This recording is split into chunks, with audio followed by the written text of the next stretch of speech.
hari raya, Narto. Dengarlah, suara beduk itu bersaut-sautan.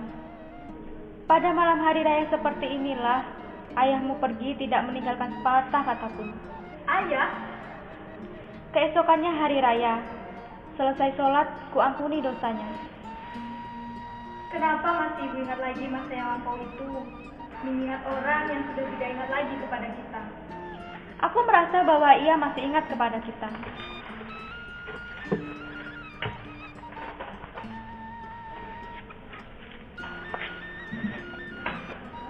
Mintarsi, kemana Bu?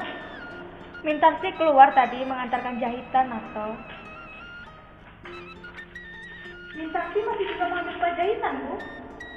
Bukankah seharusnya ia tidak usah lagi mati tulang sekarang? Biarlah, Narto. Karena kalau ia sudah kawin nanti, kepandaiannya itu tidak akan sia-sia. Sebenarnya, ibu mau mengatakan kalau penghasilanmu tidak cukup untuk membiayai makan kita sekarang, kan Bu? Bagaimana dengan lamaran itu, Bu? Mintarsi nampaknya belum mau bersuami. Tapi dari pihak orang tua lelaki itu terus mendesak ibu saja.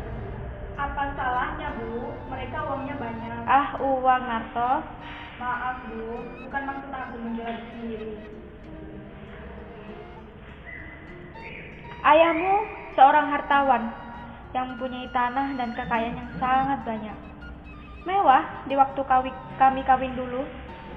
Tetapi kemudian seperti pokok yang ditiup angin kencang, buahnya gugur. Karena uang, Narto? Tidak, Narto, tidak. Aku tidak mau terkena dua kali. Aku tidak mau adik membersuamikan seorang hartawan.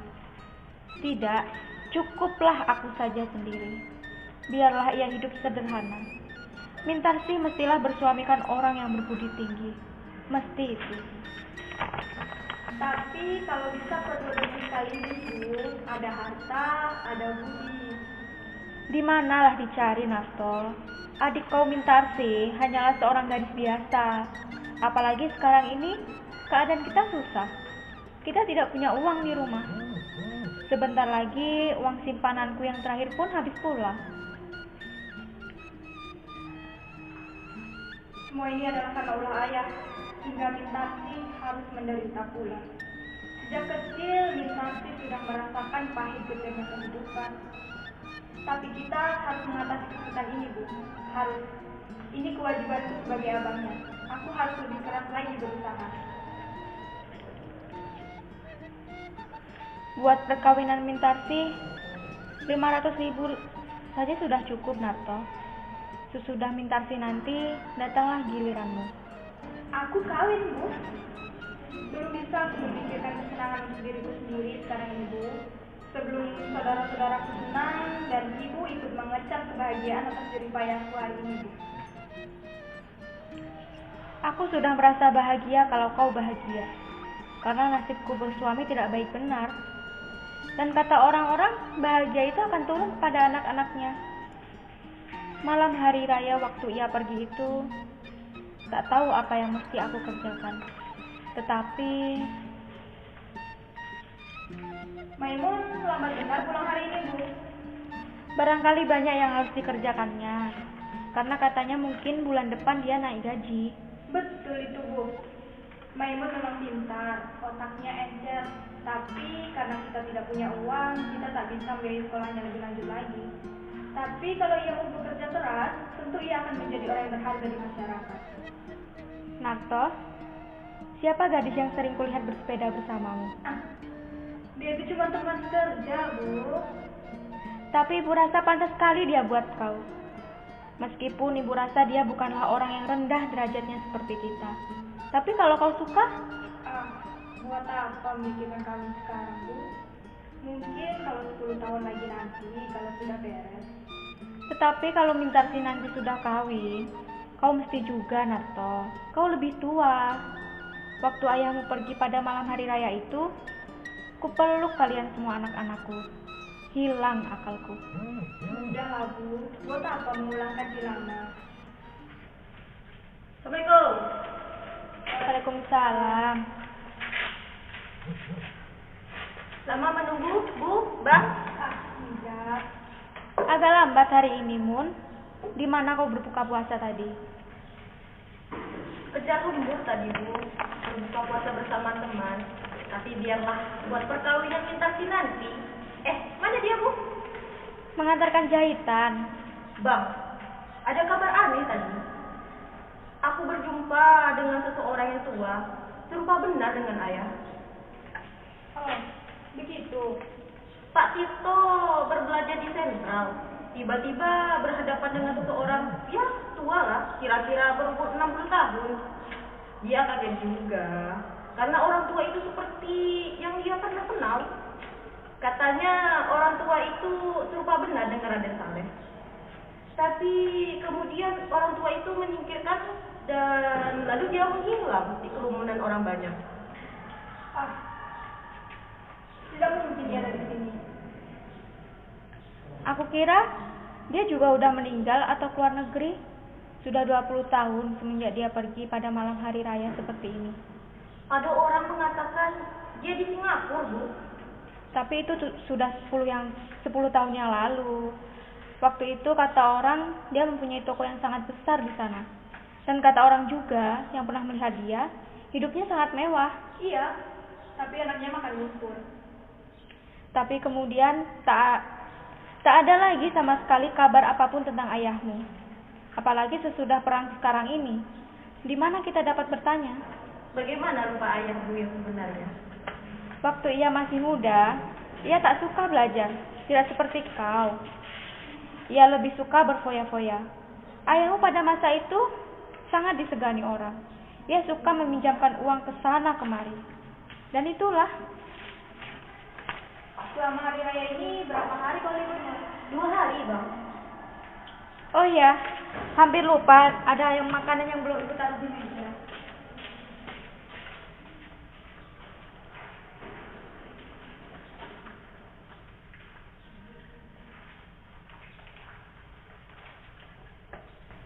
Pak Tirto bertemu dengan orang tua itu kapan, Mas? Kemarin sore, Bang. Kira-kira jam 6:30. Bagaimana, Ceng? Tak bagus lagi rasanya. Pakainya sudah compang-camping dan kopiahnya sudah lusuh. Oh, begitu. Kau masih ingat saya, Bang? Tidak. Semestinya Abang ingat, karena umur Abang waktu itu sudah 8 tahun. Sedangkan aku saja masih ingat, walau sama-sama. Tidak ingat lagi aku. Sudah lama aku paksa diri untuk melupakannya. Pak Tirto banyak kali mencari tahu tentang ayah. Ya, kata orang ayahmu seorang yang baik hati.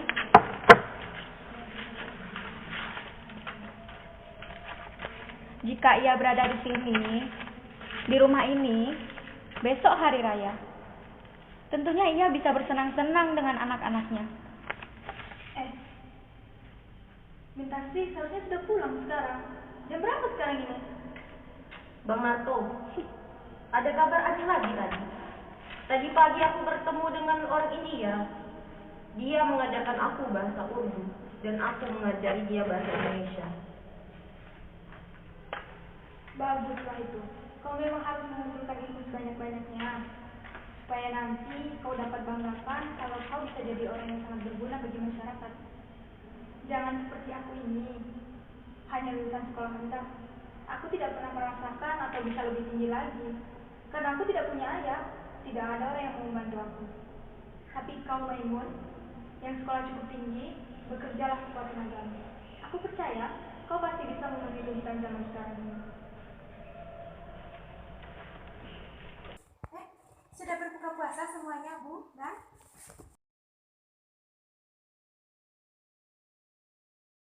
Kami menunggu kau, tapi lama benar. Makanlah. Waktu saya lewat di situ tadi, Bang Narto, dengarlah dulu. Iya.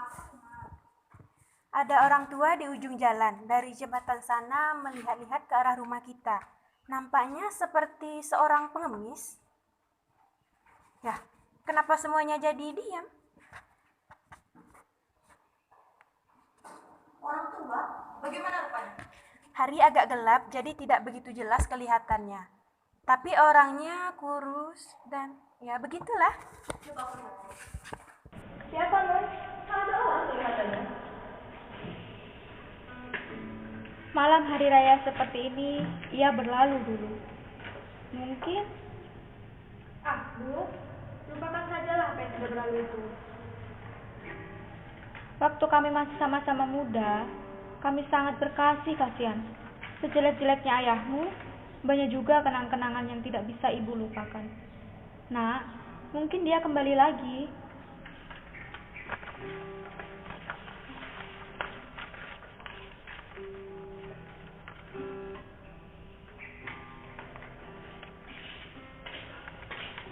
Assalamualaikum. Assalamualaikum. Apakah di sini rumahnya Nyonya Saleh? Astagfirullah, seperti suara ayahmu, nak. Ayahmu pulang, nak. Tina? Engkau Tina? Saleh? Engkau Saleh? Engkau banyak berubah, Saleh.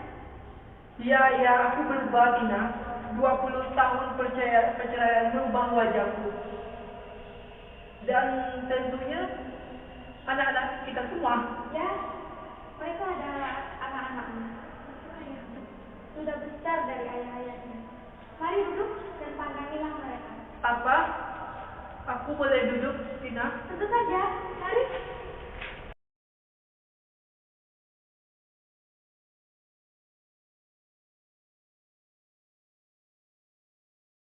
Ayah, aku Maimun.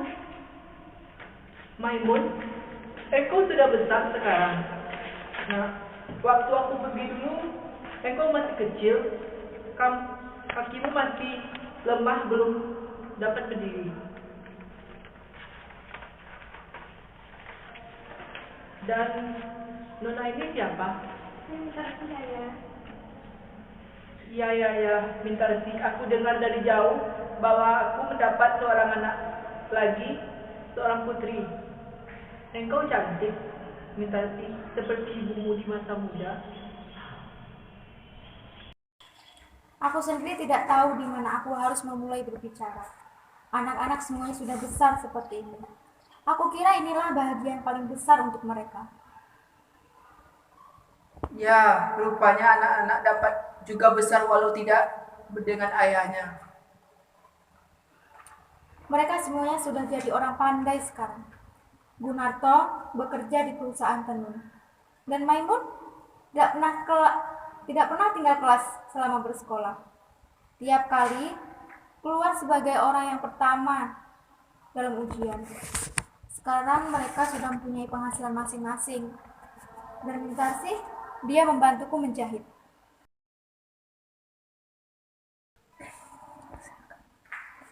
Sepuluh tahun aku menjadi saudagar besar di Singapura. Aku menjadi kepala perusahaan dengan pegawai berpuluh-puluh orang. Tapi malang bagiku, toko itu habis terbakar. Lalu seolah-olah seperti belum puas, menyeret aku ke lembah kehancuran. Saham-saham yang kubeli merosot, semua nilainya sehabis perang ini. Sesudah itu semua segala yang kukerjakan tak ada lagi yang sempurna. Sementara aku sudah mulai tua, lalu tempat tinggalku, keluargaku, dan istriku tergambar kembali di depan mata dan jiwaku. Kalian seperti mengharapkan kasihku. Maukah engkau memberikan air segelas untukku, Gunarto? Hanya engkau yang tidak... Narto, ayahmu yang berbicara itu. Mestinya engkau gembira. Sudah semestinya ayahmu berjumpa kembali dengan anak-anaknya yang sudah sekian lama tidak bertemu. Kalau Narto tak mau, engkaulah Maimun. Maukah engkau memberikan ayah air segelas? Baik, ayah. Kapan kau mempunyai seorang ayah? Gunarto, Kami tidak mempunyai ayah, Bu. Kapan kami mempunyai seorang ayah? Gunarto, apa katamu itu? Kami tidak mempunyai seorang ayah, kataku. Kalau kami mempunyai ayah, lalu apa perlunya kami mati tulang selama ini? Jadi budak orang, waktu aku berumur 8 tahun, aku dan ibu hampir saja terjun ke dalam laut. Untung ibu cepat sadar. Dan jika kami mempunyai ayah, lalu apa perlunya aku menjadi anak suruhan waktu aku berumur 10 tahun? Kami tidak mempunyai seorang ayah. Kami besar dalam keadaan sengsara. Rasa gembira di dalam hati sedikit pun tidak ada. Dan kau, Maimun, lupakan kau waktu menangis di sekolah pindah dulu. Karena kau tidak bisa membeli kelereng seperti kawan-kawanmu yang lain. Dan kau pergi ke sekolah dengan pakaian yang sudah robek dan tambalan sana sini. Itu semua terjadi karena kita tidak punya seorang ayah. Kalau kita punya ayah, lalu kenapa hidup kita melarat selama ini? Tapi Bang, ibu saja sudah memaafkannya. Kenapa kita tidak? Ibu seorang perempuan. Waktu aku kecil dulu, aku pernah menangis di depan ibu karena lapar, dingin, dan penyakitan. Dan ibu selalu bilang, ini semua adalah kesalahan ayahmu. Ayahmu yang harus disalahkan. Lalu kemudian aku jadi budak suruhan orang, dan ibu jadi babu mencuci pakaian kotor orang lain. Tapi aku berusaha bekerja sekuat tenagaku. Aku buktikan kalau aku dapat memberi makan keluargaku. Aku berteriak kepada dunia. Aku tidak butuh pertolongan orang lain. Ya, orang yang meninggalkan anak dan istrinya dalam keadaan sengsara. Tapi aku sanggup menjadi orang yang berharga, meskipun aku tidak mengenal kasih sayang seorang ayah.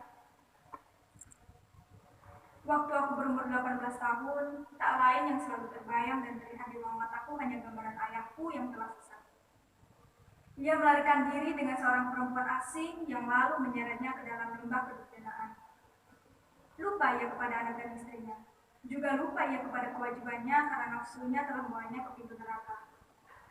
Hutangnya yang ditinggalkan kepada kita bertimbun-timbun. Sampai-sampai buku tabungan yang disimpan oleh ibu ikut hilang juga bersama ayah yang minggat itu. Ya, masa kecil kita sungguh-sungguh sangat tersiksa. Maka jika memang kita mempunyai ayah, maka ayah itulah musuhku yang sebesar-besar. Bang. Tapi Bang, lihat ayah sudah seperti ini sekarang. Ia sudah tua Bang Marto. Maimun, sering benar mengucapkan kalimat ayah kepada orang yang tidak berarti itu. Cuma karena ada seorang tua yang masuk ke rumah ini dan ia mengatakan kalau ia ayah kita. Lalu kau sebut pula ia ayah kita, padahal dia tidak kita kenal. Sama sekali tidak, Maimun. Coba kau perhatikan. Apakah kau benar-benar bisa merasakan kalau kau sedang berhadapan dengan ayahmu?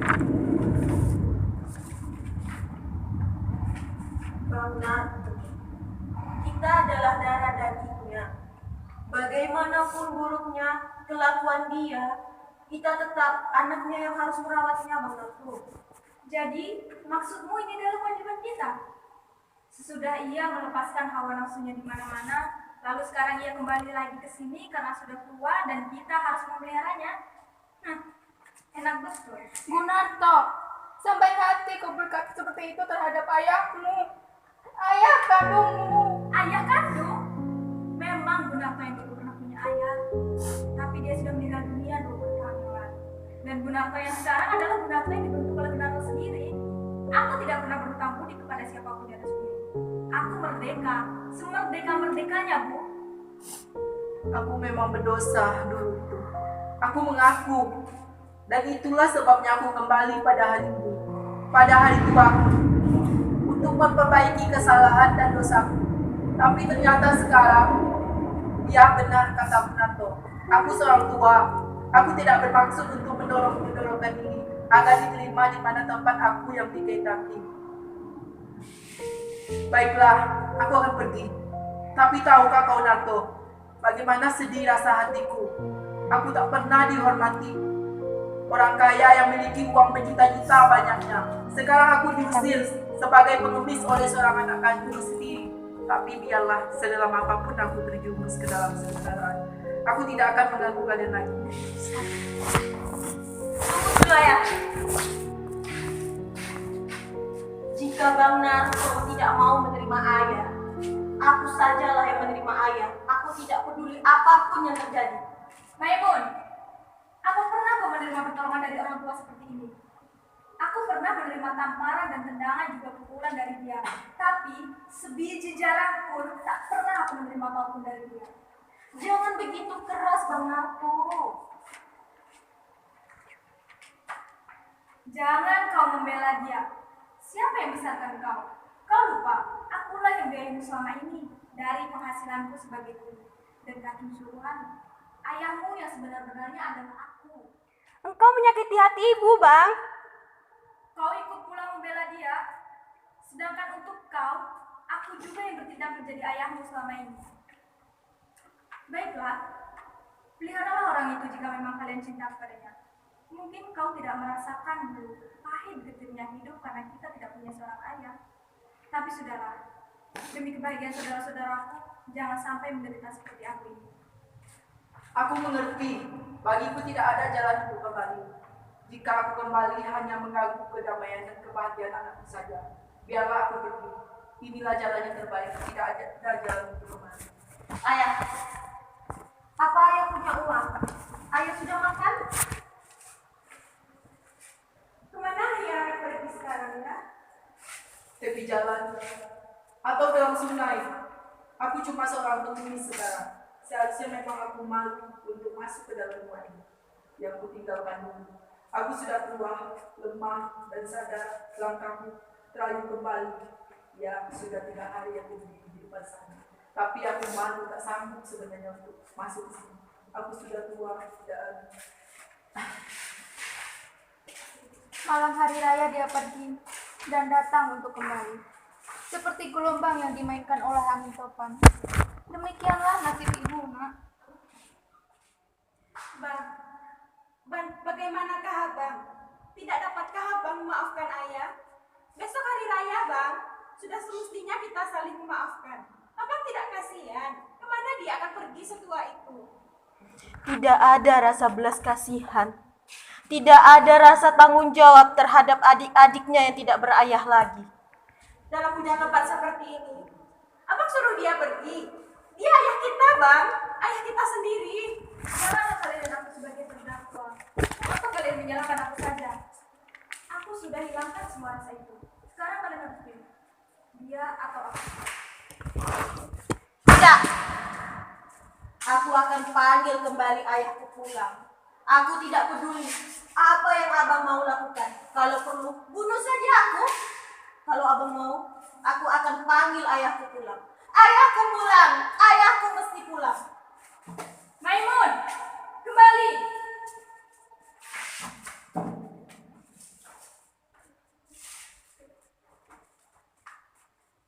Assalamualaikum. Kemana ayah, bang? Mana ayahmu? Tidak, aku lihat. Hanya kopiah dan bajunya saja yang kudapat. Maimun, di mana mendapatkan baju dan pakaian itu? Di bawah lampu dekat jembatan. Lalu ayah, bagaimana dengan ayah? Di mana ayah? Aku tidak tahu. Jadi ayah mau masuk ke dalam sungai? Gunarto.